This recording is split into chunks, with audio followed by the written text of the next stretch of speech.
Hello বন্ধুরা, আমরা প্রত্যেকেই জানি পশ্চিমবঙ্গের রাজ্য সরকারের তরফ থেকে 2013 সালে একটি প্রকল্প চালু করা হয়েছে যা যুবশ্রী বা বেকার ভাতা নামে পরিচিত। এই প্রকল্পের মাধ্যমে রাজ্যের বেকার ছেলে ও মেয়েদেরকে প্রতি মাসে সরকারের তরফ থেকে 1,500 টাকা করে ব্যাঙ্ক অ্যাকাউন্টে দেওয়া হয়। তো বন্ধুরা, আজকের এই ভিডিওর মাধ্যমে আমরা জানবো কারা কারা এই প্রকল্পে 1,500 টাকা করে পাবে, কারা কারা পাবে না, কবে থেকে আবেদন করতে হবে, কিভাবে আবেদন করবে, কি কি যোগ্যতা লাগবে এবং কি কি ডকুমেন্টস লাগবে আপনাদেরকে বিস্তারিতভাবে আজকের এই ভিডিওর মাধ্যমে জানিয়ে দেব। আপনারা অবশ্যই ভিডিওটি স্কিপ না করে প্রথম থেকে শেষ পর্যন্ত দেখবেন এবং আপনারা যদি আমার এই চ্যানেলে নতুন হন তাহলে অবশ্যই চ্যানেলটিকে সাবস্ক্রাইব করে পাশে থাকা বেল আইকনটিকে অল করে রাখতে ভুলবেন না। তো বন্ধুরা, মনে রাখবেন এই যুবশ্রী প্রকল্পে প্রয়োজনীয় নথিপত্র কিন্তু আপনাদেরকে 20 থেকে 100 কেবির মধ্যে একটি পিডিএফ ফরম্যাটে আপলোড করতে হবে।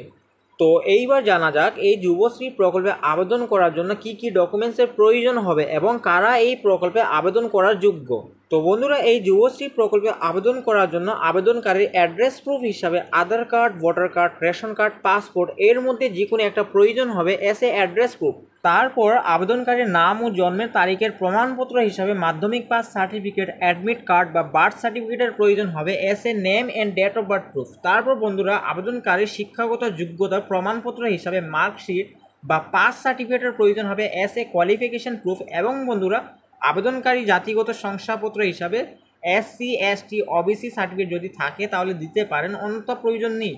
এবং বন্ধুরা, এই আবেদনকারী যদি প্রতিবন্ধী হয়ে থাকে তাহলে প্রতিবন্ধী সার্টিফিকেট লাগবে এস এ হ্যান্ডিক্যাপ প্রুফ। তো বন্ধুরা, এইবার জানা যাক যুবশ্রী প্রকল্পে আবেদন করার জন্য আবেদনকারী কি কি যোগ্যতা লাগবে। তো বন্ধুরা, সবার প্রথমে আবেদনকারীকে পশ্চিমবঙ্গের স্থায়ী বাসিন্দা হতে হবে। তারপর বন্ধুরা, যে কোনো সরকারি প্রতিষ্ঠান থেকে নিম্নতম 8ম শ্রেণী পাস করতে হবে। এই যুবশ্রী প্রকল্পে আবেদনের জন্য এমপ্লয়মেন্ট এক্সচেঞ্জ কার্ডের প্রয়োজন হবে। এই এমপ্লয়মেন্ট এক্সচেঞ্জ কার্ড কিভাবে পাবেন আপনাদেরকে এই ভিডিওতে বিস্তারিতভাবে জানিয়ে দেবো। আপনারা ভিডিওটি স্কিপ করবেন না, স্কিপ করলে কিন্তু ডিটেলস বুঝতে পারবেন না। তারপর আবেদনকারীর বয়স 18+ হতে হবে এবং আবেদনকারীর নিজস্ব ব্যাঙ্ক অ্যাকাউন্ট থাকতে হবে। এইবার জানা যাক যুবশ্রী বা বেকার ভাতা এই প্রকল্পে আবেদন করার সঠিক পদ্ধতি কী।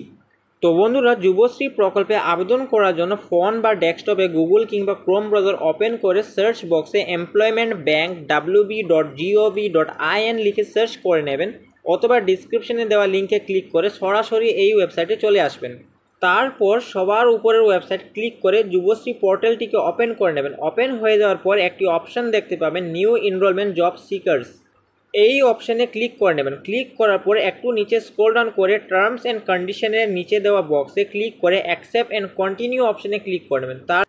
তারপর এইভাবে একটি আবেদনপত্র ওপেন হয়ে যাবে। এখানে সমস্ত ডিটেলসগুলি সঠিকভাবে ফিল আপ করতে হবে। যেমন পার্সোনাল ইনফরমেশনে দেখতে পাবেন আপনার নাম, বাবার নাম, বিবাহিত হয়ে থাকলে স্বামীর নাম বা স্ত্রীর নাম। এরপর এখানে জেন্ডার সিলেক্ট করতে হবে, আপনার কাস্ট কি আছে আপনাকে এখানে ইনপুট করতে হবে, আপনার রিলিজিয়ন্স কি এখানে ইনপুট করে নেবেন। তারপর আপনি বিবাহিত না অবিবাহিত সেটি সিলেক্ট করে নেবেন। তারপর ডেট অফ বার্থ এবং আবেদনকারী যদি হ্যান্ডিক্যাপ হয় তাহলে ইয়েসে ক্লিক করে কি টাইপের হ্যান্ডিক্যাপ সিলেক্ট করে নেবেন এবং কত % হ্যান্ডিক্যাপ তা মেনশন করে দেবেন। আর যদি হ্যান্ডিক্যাপ না হয় তাহলে নো করে দেবেন, তাহলে এই ডিটেলসগুলি ফিল আপ করার প্রয়োজন হবে না। তারপর আপনি যদি এক্স সার্ভিসম্যান হন তাহলে ইয়েস করবেন, আর না হলে নো করে দেবেন। এরপর এই ফর্মের ডান দিকে দেখতে পাবেন অ্যাড্রেস, এখানে অ্যাড্রেসটি ফিল আপ করে নেবেন। তারপর স্টেট এবং ডিস্ট্রিক্টটি সিলেক্ট করে নেবেন। ডিস্ট্রিক্ট সিলেক্ট করার পর আপনারা আপনাদের সাব ডিভিশন এখানে সিলেক্ট করে ব্লকটি সিলেক্ট করে নেবেন। তারপর আপনারা আপনাদের এরিয়া পিনকোডটি এখানে দিয়ে দেবেন। এরপর আপনার ডিস্ট্রিক্টের এক্সচেঞ্জ অফিসটি এখানে সিলেক্ট করে নেবেন। তারপর মোবাইল নাম্বার, ইমেল আইডি বাধ্যতামূলক নয়, আপনি যদি দিতে চান তাহলে এখানে দিয়ে দেবেন। এরপর আপনার আধার কার্ডের 12 সংখ্যার নাম্বারটি এখানে দিয়ে দেবেন। এরপরে স্টেপে দেখতে পাবেন এডুকেশনাল ডিটেলস, অর্থাৎ শিক্ষাগত যোগ্যতা কি আছে এখানে ইনপুট করে দেবেন এবং কোন বছরে পাস করেছেন, কত % মার্কসে পাস হয়েছেন দিয়ে দেবেন। এছাড়াও আপনি যদি আপনার এডুকেশনাল ডিটেলস আরও অ্যাড করতে চান তাহলে অ্যাড নিয়ে অপশানে ক্লিক করে ইনপুট করে দেবেন। এরপরে স্টেপে দেখতে পাবেন ল্যাঙ্গুয়েজ সেকশন, এখানে আপনি কি ভাষা পড়তে লিখতে ও বলতে পারেন তা সিলেক্ট করে নেবেন। একাধিক ভাষা জানা থাকলে অ্যাড নিউ অপশানে ক্লিক করে আরও ভাষা অ্যাড করে নেবেন।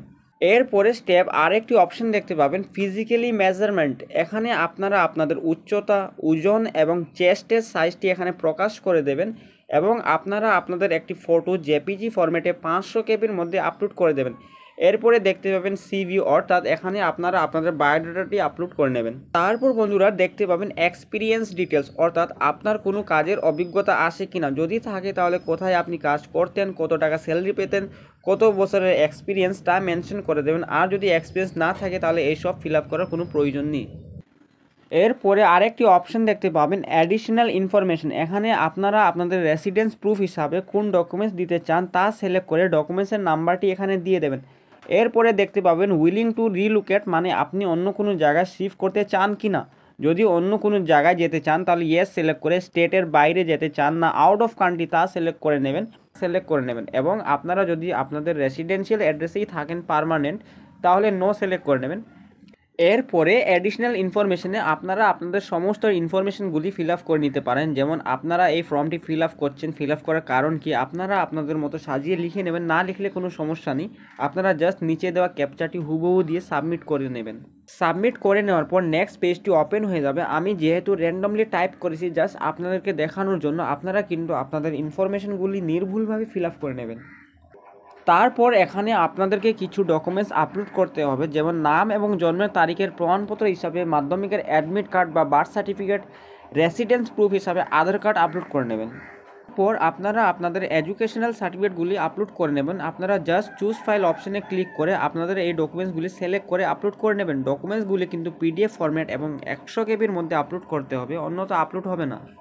সব কিছু আপলোড হয়ে যাওয়ার পর সাবমিট অপশনে ক্লিক করে নেবেন। আপনাদের রেজিস্ট্রেশন প্রক্রিয়াটি কমপ্লিট হয়ে যাবে। তারপর একটু নিচের দিকে স্ক্রল ডাউন করলেই দেখতে পাবেন নোটের অপশনে you will receive the user name and password only after validation of your enrolment by employment exchange, অর্থাৎ আপনি আপনার ইউজার নেম এবং পাসওয়ার্ড এমপ্লয়মেন্ট এক্সচেঞ্জে আপনার ফর্মটি ভ্যালিডেট হওয়ার পরই পাবেন।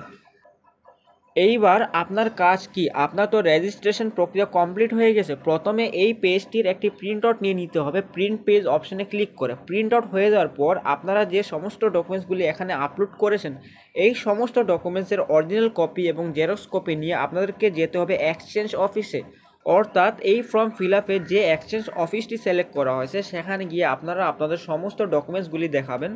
ভ্যালিডেট হয়ে যাওয়ার পর আপনাকে একটি ইউজার আইডি এবং পাসওয়ার্ড প্রোভাইড করা হবে। পরবর্তীকালে যখন যুবশ্রী লিস্ট পাবলিশ হবে তখন আপনি চেক করে দেখতে পাবেন আপনার নাম সেই যুবশ্রী লিস্টে আসে কিনা।